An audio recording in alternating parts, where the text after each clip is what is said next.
my emotions in a healthy manner. അപ്പോൾ എൻ്റെ ചാനലിലേക്ക് എല്ലാ കുട്ടികൾക്കും സ്വാഗതം. ഇത് താണ്ടി ഞങ്ങൾ ഷാർജയിൽ ഗോൾഡ് സൂക്കിൽ പോയപ്പോൾ ഞാൻ വീഡിയോ ഷൂട്ട് ചെയ്തതാണ് കേട്ടോ. പോയ ടൈമിങ് അത്ര നല്ലതല്ലായിരുന്നു, കാരണം ഞങ്ങൾ കുറച്ച് വൈകിയാണ് പോയത്.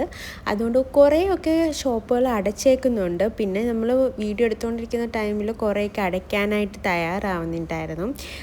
എന്തൊക്കെ പറഞ്ഞാലും ഇത് ഷാർജയിലുള്ള ഗോൾഡ് സൂക്കാണ് കേട്ടോ. കമ്പാരിറ്റീവ്ലി എനിക്ക് ദുബായ് ആയിട്ട് നോക്കുമ്പം ദുബായാണ് കുറച്ചും കൂടി വലുതെന്ന് എനിക്ക് തോന്നിയിട്ടുണ്ട്. ഇനി അതാണോ ഞാൻ തിരക്ക് കുറഞ്ഞ സമയത്ത് വന്നുകൊണ്ട് തോന്നുന്നതാണോ, കുറേ ഷോപ്പൊക്കെ അടച്ചേക്കുമല്ലേ, അപ്പോൾ അങ്ങനെ തോന്നുന്നതാണോ എന്ന് അറിയില്ല. ബട്ട് ഏതായാലും ഞാൻ ദുബായിലെ ഗോൾഡ് സൂക്കിൽ പോയപ്പം അത്യാവശ്യം ഭയങ്കര വെറൈറ്റിയും ഇതിലും വലിയ ആഭരണങ്ങളൊക്കെ ഞാൻ കണ്ടിട്ടുണ്ടായിരുന്നു. അതായത് കുറേ ഗിന്നസ് ബുക്കിലൊക്കെ കയറിയിട്ടുള്ള ആ മോതിരം അങ്ങനെയൊക്കെ ഉണ്ട്. നിങ്ങൾ സെർച്ച് ചെയ്ത് നോക്കിയാൽ മതി, ഗൂഗിളിലും യൂട്യൂബിലൊക്കെ ഒത്തിരി വീഡിയോസ് ഉണ്ട്. അപ്പോൾ അങ്ങനത്തെ കുറേ ഗോൾഡിൻ്റെ കളക്ഷൻ ദുബായിൽ എനിക്ക് തോന്നിയിട്ടുണ്ട്.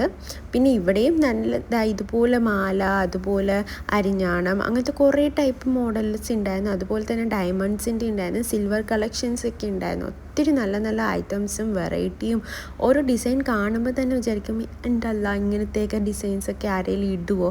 ഈ മാലയൊക്കെ ഇടുന്നവരുണ്ട്, എന്നാലും എല്ലാം ഒന്ന് കണ്ടുപോകാൻ തന്നെ ഒരു കൗതുകമാണ്. എൻ്റെ ഉമ്മച്ചി ചോദിക്കുകയാണ്, ഇതൊക്കെ നബീന സ്വർണ്ണമാണോ? അല്ല, ഇതൊന്നും സ്വർണ്ണമൊന്നും ആയിരിക്കത്തില്ല. അപ്പോൾ ഉമ്മി ആദ്യമായിട്ടാണ് ഗോൾഡ് സൂക്കിൽ വരുന്നത്. ഉമ്മച്ചി ദുബായിൽ ഗോൾഡ് സൂക്കിൽ പോയിട്ടുണ്ട്, എന്നാലും പുള്ളിക്കാരത്തേക്ക് വലിയ ഓർമ്മയില്ല. ഇത് കണ്ടപ്പോൾ വീണ്ടും എന്നോട് ചോദിക്കുന്നത്, പിന്നെ ഇതൊക്കെ സ്വർണം തന്നെയാണോ എന്ന്. കാരണം അവർക്കൊക്കെ കാണുമ്പോൾ ഒരു കൗതുകം പോലെയാണ്. ഇങ്ങനെ കണ്ട് നിൽക്കാൻ തന്നെ ഒരു ചേലല്ലേ, അതിൻ്റെയൊക്കെ ഒരു ഭംഗി ആസ്വദിക്കാന്ന്. പിന്നെ ഇതുപോലെ ഗോൾഡ് സൂക്കിൽ പ്രത്യേകത എന്ന് വെച്ചാൽ ഓൾഡ് ഷോപ്പിൻ്റെ ആ ഒരു രീതിയാണ്. ഈ കടകളൊക്കെ കാണുമ്പോൾ തന്നെ ഒരു പഴയ കാലത്തെ ഓർമ്മ പോലെ, പഴയ കാലത്തിൽ കൂടെ നമ്മൾ പോയിട്ടില്ലെങ്കിലും നമ്മൾ കാണുന്ന പണ്ടത്തെ വീഡിയോസൊക്കെ കാണുന്ന പോലത്തെ ആ ഒരു രീതിയിലുള്ള ബിൽഡിങ്സൊക്കെയാണ്. ഷാർജ പൊതുവേ ഭയങ്കര ഓൾഡ് വിൻറ്റേജ് ആയിട്ടുള്ളൊരു ഏരിയ ആണ്.